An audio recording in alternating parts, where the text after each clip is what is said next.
donc, après la première relation, s'il y a un écoulement, les nida, donc il faut attendre 7 jours et le mikvé. 5 et 7, c'est ça. C'est ça. Donc à ce moment-là, on rentre dans le cycle Donc, habituel le classique. Sauf si, par contre, elle avait jamais eu de règles avant. Donc, à ce moment-là, c'est différent. Il y a pendant 3 ou 4 jours, même s'il y a un écoulement de sang, ça peut être une blessure. Donc, dans ces cas-là, c'est moins problématique. Donc, pour le Et là, mariage, je alors, parlais du mariage. Quand on se oh, marie pour la première fois, donc la première relation, on s'arrête tout de suite après, bon, parce qu'elle est nida tout de suite. tout à fait, tout à fait. Mais dans un cas où elle n'a jamais eu de règles, la femme, elle s'est Ouais. mariée très tôt, ça peut arriver, hein. Dans ces cas-là, c'est différent. Même qu'il y a eu écoulement de sang, le fait que ça ne vient pas des règles, mais ça vient de la blessure, dans ces cas-là, Ah, elle pourrait d'accord. être encore permise à son mari pendant 4 jours. Ah, Mais après, il d'accord. faut vérifier est-ce que cet écoulement de sang vient bien de la blessure ou vient maintenant de l'utérus. Peut-être pas. Cette première relation a fait que. Et c'est pour ça qu'il y a des façons comment vérifier. Si elle est assise sur un coussin et que ça coule pas, ça montre que c'était vraiment une blessure, parce que quand elle va s'asseoir sur une chaise, ça va se réouvrir. Mais si quand elle est assise ou debout normal et que ça coule quand même, là c'est que ça vient de l'utérus. Donc il y a plusieurs vérifications comme ça, mais encore une fois, c'est des choses qui sont quasi inexistantes aujourd'hui.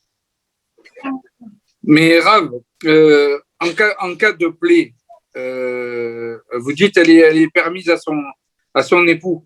Mais s'il y a frottement sur la plaie et que ça fait des mouvements de sang, est-ce qu'il n'y a pas une histoire de Touma, de Klipat Noga qui survient quand même? Non, Klipat, non. Par contre, dans ces cas-là, il faut vérifier si, premièrement, physiquement parlant, elle peut avoir des relations lorsqu'il y a une blessure, parce que des fois, ça peut être problématique, ça peut être dangereux pour lui ou pour elle. Donc, ça, c'est encore un autre degré. Mais c'est pour cela qu'il faut vérifier où se trouve la blessure, pourquoi, etc. Enfin, après, il y a plus. C'est pour ça que quand on a un doute, il faut vraiment appeler un rave compétent dans ces cas-là, parce qu'il y a beaucoup de choses à voir. Là, on apprend vraiment la première base, qui vont plutôt nous dire à quel moment je dois appeler le Rav. Parce qu'il y a tout un Shulchan Aruch derrière avec différentes choses, parce qu'on doit faire attention à la santé du mari, à la santé de la femme, même des fois aux enfants plus tard, etc. Donc, il y a beaucoup de choses qu'on ne connaît pas, qu'on n'étudie pas de façon générale lorsqu'on apprend les règles très généraux, surtout dans ces résumés. Mais par contre, lorsqu'on a compris qu'un doute peut survenir dans ce cas-là, alors oui, on sait qu'il faut appeler le Rav. Mais Ravi, quelle est l'explication fondamentale du fait du saignement? Voilà, c'est-à-dire que bon, on sait que c'est Nida, mais est-ce qu'il y a une explication dans la Torah, une kabbalistique, mystique du saignement? Pourquoi le saignement fait qu'il y a une interdiction? Oui, bien sûr. La base, c'est que pourquoi est-ce que les règles existent? Parce que tout simplement, il y avait possibilité d'un enfant qui n'a pas été mis à jour en fin de compte. Donc, c'est une perte. Cette perte de sang, c'est une perte de vie. Et c'est un petit peu comme l'impureté de la mort, d'une certaine façon, même si c'est pas exactement la même. Et donc, cette impureté se met sur la femme qui va ne pouvoir retrouver cette pureté au moment du mikvé. D'accord. Ok. Rav, à part les apparences de couleur, des 5 apparences de couleur du sang, est-ce que l'odeur peut définir si la femme est nida ou pas? Alors, pas de ce que j'ai appris, mais par contre, il y a la grandeur aussi. Selon le diamètre de la tache, cela peut faire aussi une différence. Par exemple, si c'est rouge, même un tout petit millimètre, c'est déjà pas cachère, parce que ça montre que c'est du sang. Mais lorsque c'est vert, bleu, un peu comme ça, moi, je ne m'y connais pas, hein, eh bien, selon le diamètre, c'est plus de 1,4. Enfin, je suis pas très pro là-dedans, mais à un certain moment, si ça devient beaucoup, ça reste une tâche qui pourrait être problématique et dont ça pourrait rendre aussi nida. Mais pas l'odeur en quoi qu'il arrive. J'ai pas appris ça sur l'odeur. Franchement, je ne peux pas vous dire. J'ai pas appris. J'ai jamais vu ça en tout cas. Mais ça sent, le sang a une très mauvaise odeur en fait. Oui, tout à fait, mais il faut savoir que tout ce qui vient du corps, en fin de compte, peut avoir la même odeur, peut-être. Oui. Parce que l'écoulement, encore une fois, peut venir du même endroit, mais n'a pas la même couleur. même si ça a le même aspect, même si ça a la même texture, comme on l'a vu aujourd'hui. Donc, il faut vraiment être sûr que c'est du sang. Merci. Et Rav, sur la période du sectéra, quand on arrive presque au bout, Oui.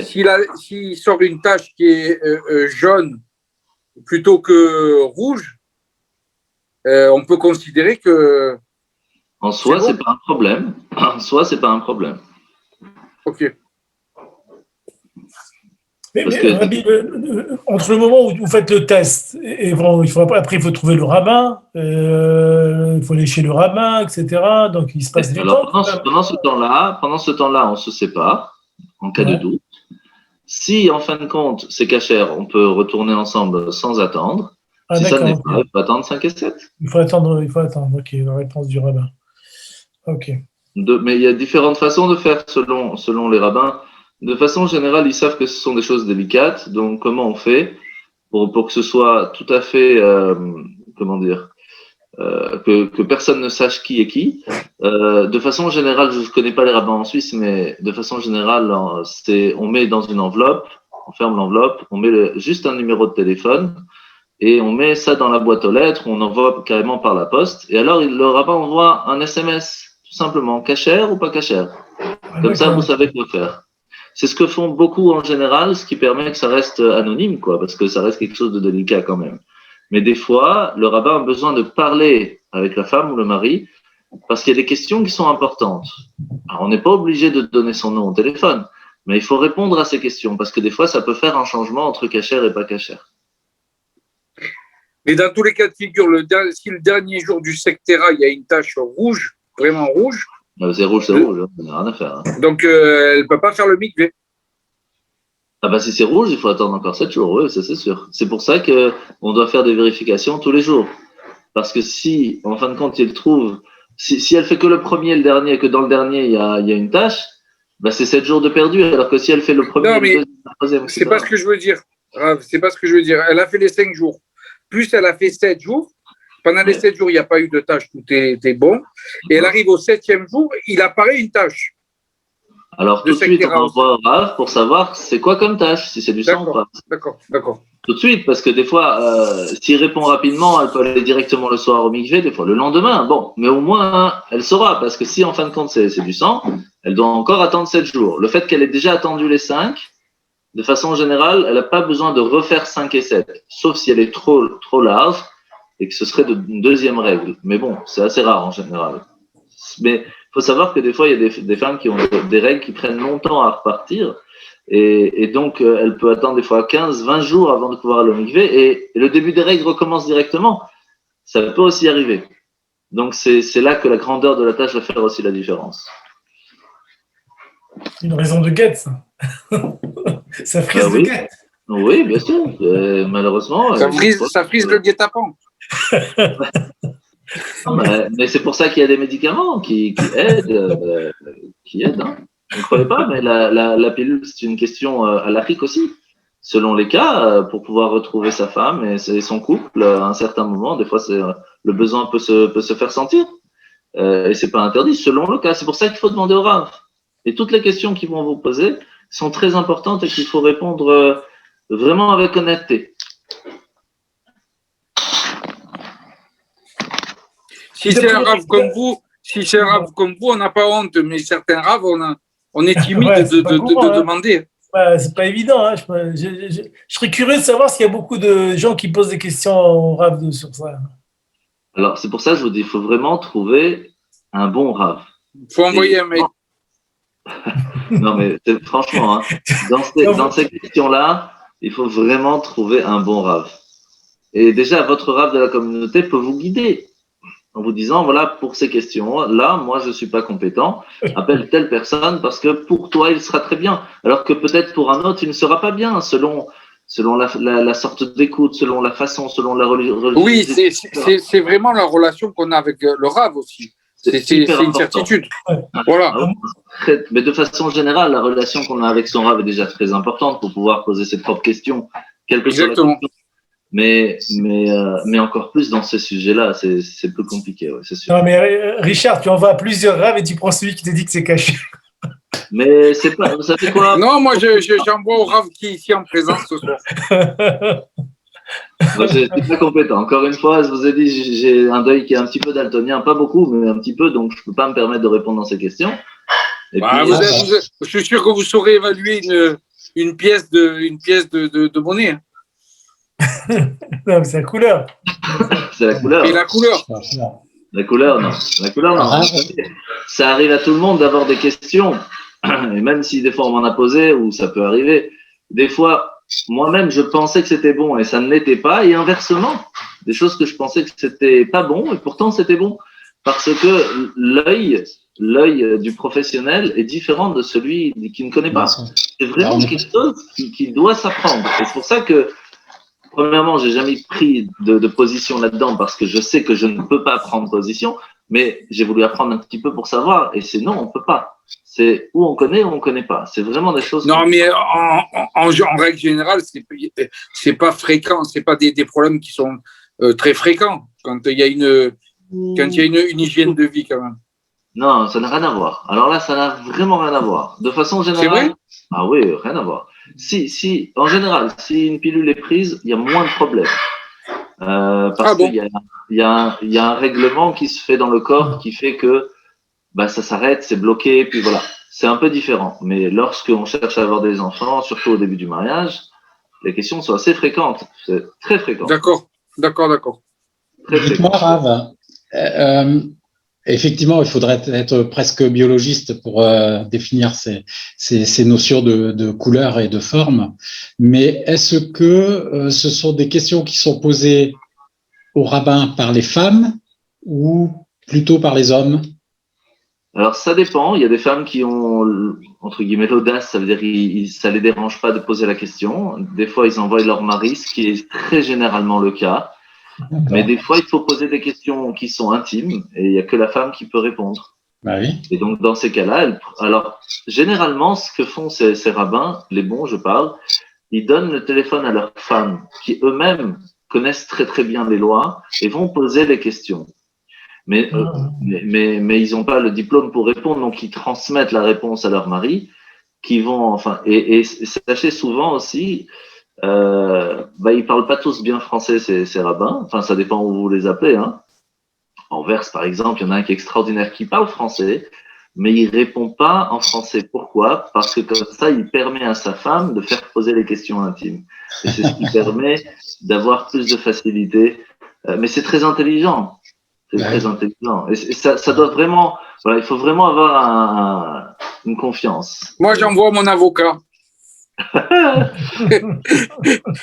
Allez, tranquille, là.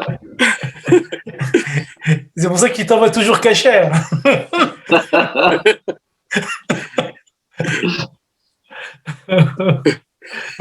Ouais. Merci, Rav. Merci beaucoup. Avec plaisir. C'est intéressant. Une bonne soirée, qu'on reçoive Machiar maintenant, comme dans cette période, à la sortie de Pessah qui viennent. C'est Dieu. Vous êtes prêts pour le temps des fêtes? Vous savez, il y a Seudat Mashiach, dimanche soir. Ah oui. Je voulais vous redemander, c'est à la mi-fête qu'on arrête de mettre les téphilines. Là, on doit les mettre encore jusqu'au 2 avril, c'est bien ça? Non, on les met pas là. Non. Là, on met pas les téphilines. Ah bon? Ah bon. Si vous les avez mis, c'est pas grave. Les Ashkénazes les mettent, donc c'est pas la fin du monde, mais on reprend la mise le 5. On reprend la mise de téphilines le 5. D'accord.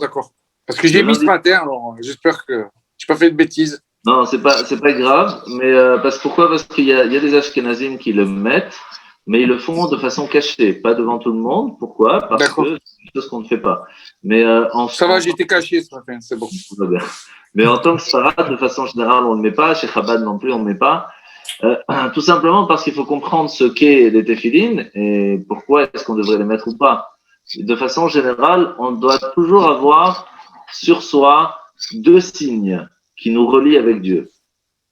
On a la Brit Mila, qui est de façon générale présente, même si ce n'est pas le cas pour tout le monde, malheureusement. Et le deuxième, c'est les téphilines. Mais lorsqu'arrive Shabbat ou un jour de fête, ce lien qu'on est en train de vivre avec Dieu, parce que c'est un jour de Shabbat ou un jour de fête, nous l'avons Donc, nous n'avons pas besoin de mettre les tefilines pour. D'accord. Mais c'est vrai que les tefilines en soi ont aussi d'autres aspects. Et étant donné que Shabbat c'est Mouktsé, Yom Tov aussi, alors pour Chol HaMoed, il y en a qui veulent rajouter et qui le mettent. Mais s'ils le mettent, c'est de façon cachée. Et c'est vrai que les séfarades sont plus proches de Dieu que les Ashkénazes. C'est bien que c'est le meilleur ami des Juifs. Voilà. Quoi Et Des Les séfarades sont plus proches, c'est pour ça qu'on ne met pas les défilines. Je dis, les séfarades sont plus proches de Dieu, c'est pour ça qu'on ne met pas les défilines. moi, je voudrais quand même dire une petite chose, c'est que quand on arrive en Elul, les Sfarades, ils font 1 mois de demande de pardon, hein, alors que les Ashkénazes, ils font une semaine, hein. On demande pourquoi. Hein. Fallait pas lancer le débat, Michel. Ah, attention. Hein. Non, mais c'est vous qui avez dit, hein, mais bon. C'est de la charia, tout va bien. Tant que ça reste charia, c'est bon. Allez, bonne soirée à tout le monde. Bonne soirée tout le Merci. monde. On est tous juifs, on est tous égales. Ouais. Bien sûr, bien sûr. Comme Bien sûr. toi, Tovat. Bye bye. Bonne soirée. Allez, salut.